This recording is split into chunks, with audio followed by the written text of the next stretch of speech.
Hi, welcome to Minutes with Mickey, a time for us to wonder about the story we find in Luke chapter 24 about the road to Emmaus. This is a fabulous story, and I would really encourage you to get back into the text and see what you need to know about the story that maybe you haven't thought of before. So let's ask a couple of questions. One, why did the men decide to leave Jerusalem after all that they knew had happened?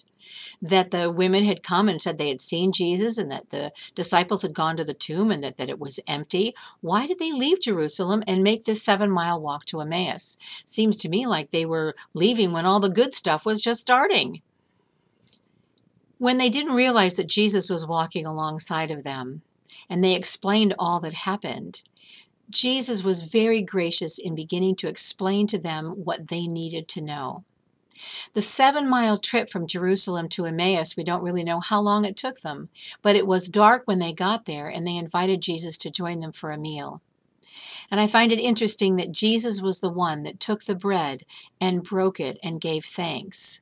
So at that point of the time of the meal, the disciples were not the ones that were taking the lead in this meal moment. Jesus took the lead. And isn't it fabulous that the minute he broke bread, that they recognized who he was and he disappeared? He disappeared. Just fascinating. How often do we have meals together and we don't honor the presence of Jesus who is with us? So once they realized that it was Jesus who was with them, they actually turned around and went back to Jerusalem. So if it was dark when they got to Emmaus, another 7 miles to get back to Jerusalem, I'm wondering if they ran, if they rode horses, if they just simply walked back as fast as they could and went to where the disciples were and told them that they had seen Jesus. Now, the rest of the disciples just thought that Jesus was a ghost of some kind. And while they were speaking, and it's so fascinating, it says, while they were speaking, Jesus was there. He appeared to them. And he says, let me show you my hands and my side. And that I am flesh and blood. In a sense, a spirit doesn't have bone.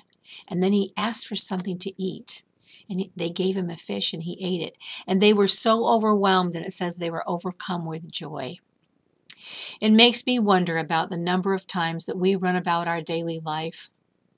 We may have had an experience that brought us close to God, and then somehow we walk away from that and we forget that Jesus is with us. When we eat our meals, it doesn't have to be a special Passover meal or a special Easter meal or a special Christmas meal or an Advent meal or a Thanksgiving dinner that we offer our thanks to God.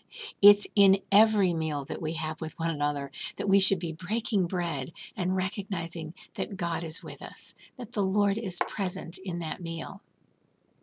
How many times in our daily life do we forget the fact that Scripture tells us over and over and over again that God is with us?